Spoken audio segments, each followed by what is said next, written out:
morning, good morning. I am on my way to go get my infusion. But first I got to merge on a 75-mile-an-hour highway.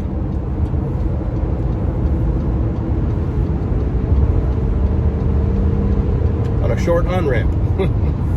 Thank God this ridgeline's kind of peppy. And it's a little foggy out this morning. I don't know if you can see it through the back window, but it's even worse with the sun coming up to the east. So I'm not going to reply to any of the comments on the last video I did. And the reason is, perhaps it was a little controversial, me getting so upset over what was clearly intended to be an insult. I mean, nobody would come to another country and then fly a 4x6 flag on the back of their pickup truck without intentionally trying to provoke or insult people. It infuriates me, and I would never go to another country and fly an American flag. Now, someone mentioned that they do it at sporting events to support, an American sports team. Well, I think that's a different flavor and a different intent. I think intent is a lot of the problem here. So anyway, I'm just going to let people say what they want to say, and if it's, I disagreed with some of the comments, but that's okay. So I'm just going to let the comments fly in that video, and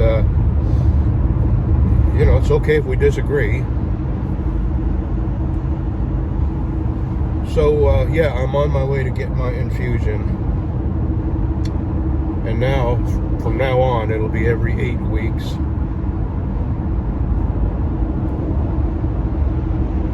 Alrighty, if I think of anything else, I'll turn the camera back on.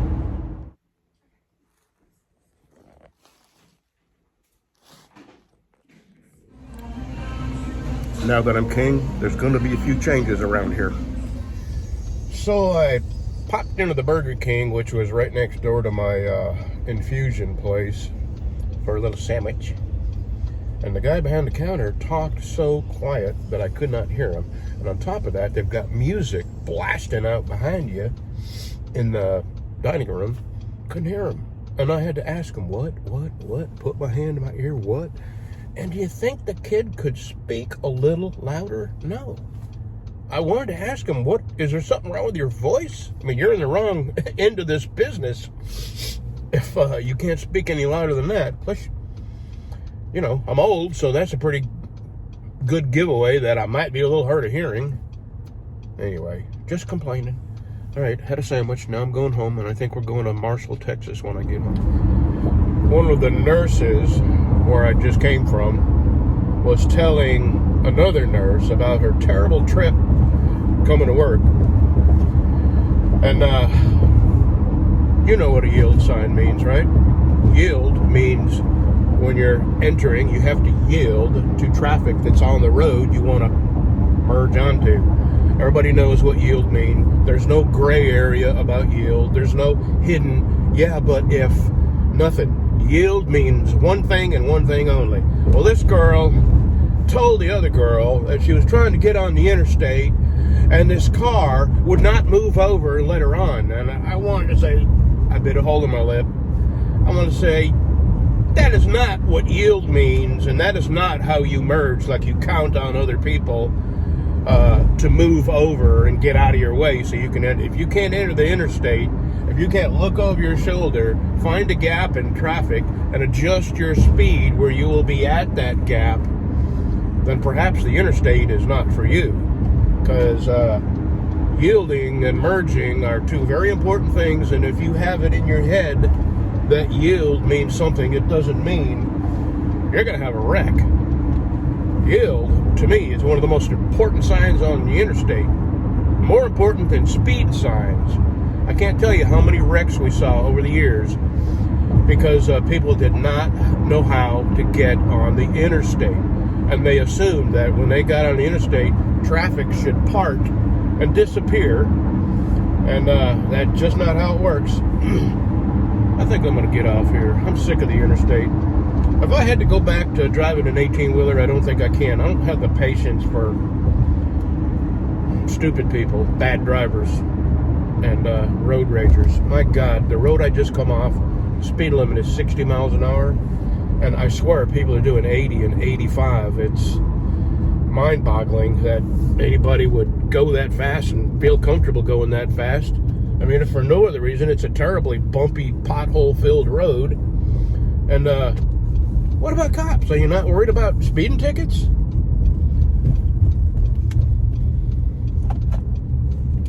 All right, here I am. Let's go to the house. Yeah, I was shocked. I really, really want to say, excuse me, that is not what yield means. And you're going to end up hurting somebody coming down an on-ramp expecting other people to move over and let you on. That's just not how it works. That's not how merging works. That's not how yield works. Anyway, we'll see you. Hey y'all, remember this room? We were gonna go finish up some shopping today, but my wife has got her stick warrior clothing on, and she's out in the yard on what I call stick patrol, picking up sticks. Alrighty, so I'm gonna work on a couple of knives that I can just clean up and immediately move. I'm gonna start putting these on eBay, one or two at a time, or else I'll get confused on who wants what. So I'll work on this one, and this one's not going to take much. That's a nice little sheath and a nice little knife. And I'm just going to clean it up a little bit. And the same with this. Nice sheath, nice knife, doesn't need a whole lot of work. So I'm going to do these two. Oh, that one's ready to go there. And I got, you know, I'm just going to piddle. Just work a little bit, see what happens, see what I can get done.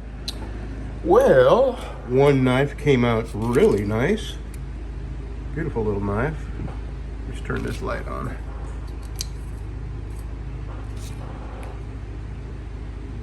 In good shape. I don't know why. There you go. Focus, focus.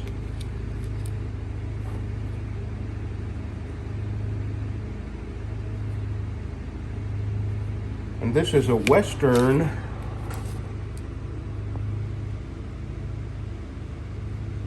648 or 646? 648. And it's a very nice sheath. Very nice sheath in very good shape.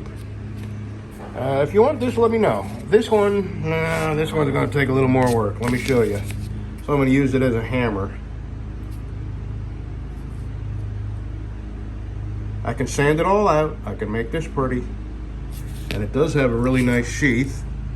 Don't know if it's a, let me see if I can see a name on this. No name.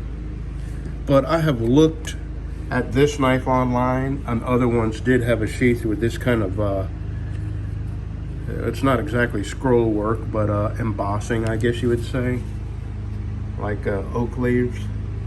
So I think this is the correct sheath for that knife, and I'll have this knife looking good. It's got some scratches on the blade. I can make this look brand new with just a couple of hours of work, but it's already looking better. All right, so this one's ready to go. This one's ready to go. Let me pull that out and show you. That one come out really, really nice. And it is supposed to be bent like that, because I've looked online at these and all the others are bent like that too. Now, what is this?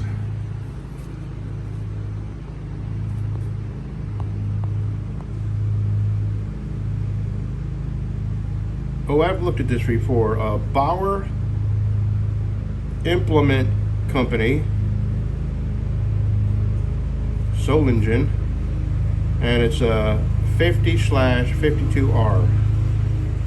And I did nothing but, I didn't even sand this. I just buffed the blade and buffed the pommel, put a little wax on the handle.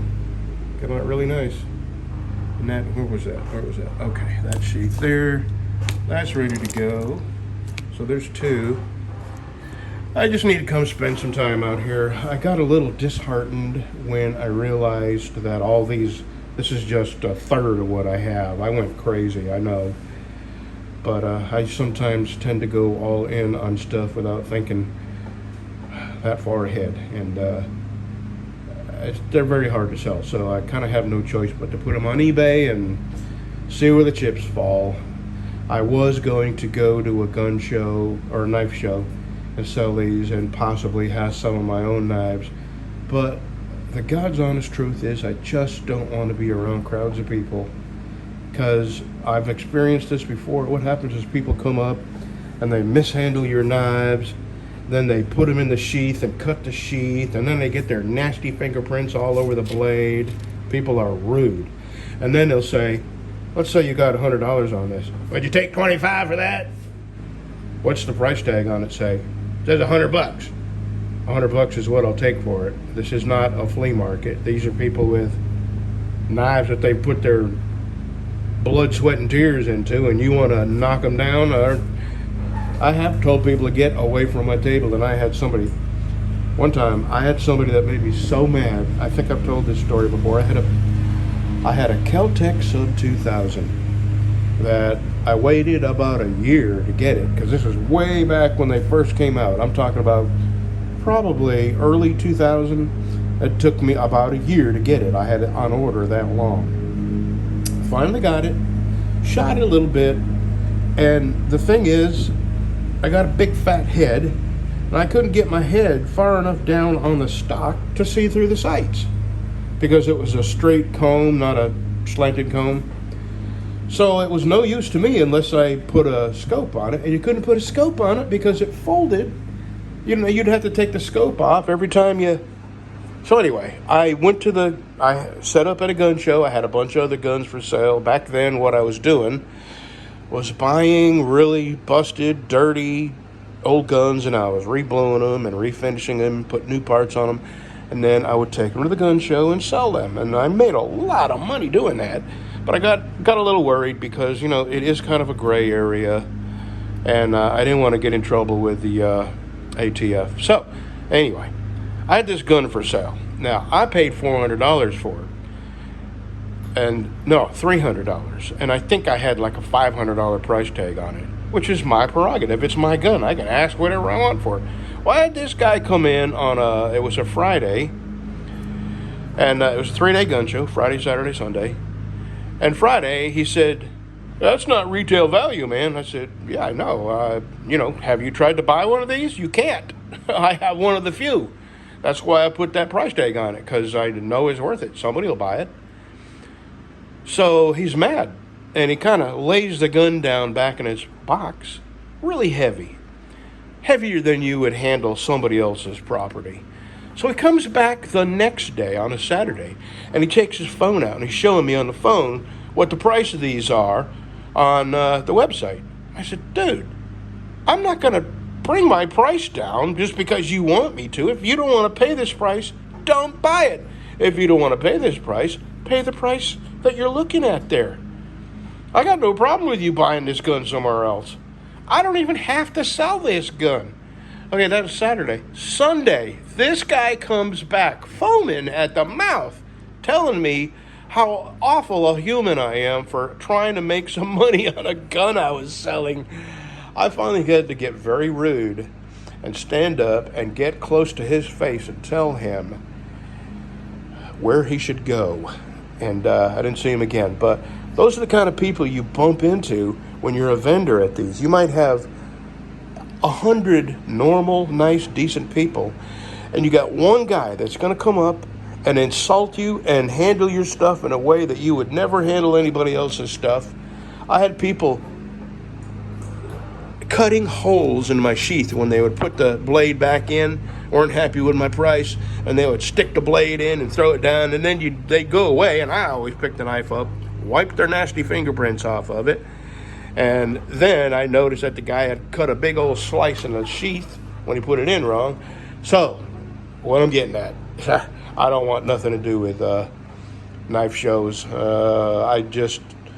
I don't have the patience to deal with people on that scale anymore. I just don't. I can hardly get out there and drive anymore because people are just so awful. Which is why I tend to hang around with dogs. Isn't that right? All right, I'm gonna clean this up with some polish. I'm gonna go put an edge on this one, since it doesn't have an edge. No edge. Put an edge on this and then bring it to the house. If you want either of these, let me know. Otherwise, I've got a pile of them up there. I'm gonna eventually start putting them on eBay and see what I can do that way. Yeah, you remember the knife that hauled all the nicks and dings and bad stuff on it? Well, not anymore. Still see one or two. There's one, but this was really, really bad, and the underside was just as bad. Okay, so I sanded the blade. Let me go ahead and pick it up. I'll wax it again. Sanded the blade, polished everything, sanded this, sanded the scratches out, and then sanded the blade, and then buffed the handle. And let me tell you how I do these. These are all very old knives, decades. I'm talking some 40s, 50s, 60s. Maybe one or two of these from the 70s, but mostly from the 50s and 60s. And I think they deserve to keep some of the character they've earned from use. But what I do is remove the neglect and abuse. And that's as far as I'm going to go with these. And, although this one looked amazing. Now, I took this apart and I refinished the handle. The handle had some deep scratches in it. So that's the only refinishing I did on this. But the blade itself is amazing to begin with. And I did polish it. But, come on, one hand. I did polish the blade, but that's the extent of it. That is a pretty knife. And that is the Bowman Implement Company. Okay, so this one goes here in that sheath. So these three are ready to go. This one, all these have edges on them, really good edges. I just put the edge on that. That's got a new edge on it. So these three, this is, what did I say this was? I forget. I got so many, I forget what I got.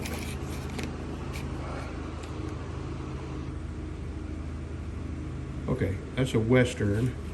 And it's got a, 648. Western 648. Okay, so these three are, if somebody doesn't want these, I'm just going to start putting them on eBay one at a time. So I've got three ready to go to eBay. And I sort of got my second wind. Tomorrow is going to be an in-town day. So I think I'll start working on these three next, because these are really nice knives. This is a really nice knife here. Big honking blade. And it's going to clean up nice. And it's really not in bad shape. This is not in bad shape. The blade is old. Old looking dull is what I mean. But the knife itself is in great shape. So that won't take a whole lot of doing. That'll look good in no time at all. So I'll do these three next time I'm out here, probably Wednesday. And maybe that. I don't think that is an original sheath. I'm nearly certain it's not. But it's a very nice sheath, so I'm going to let it go in that sheath.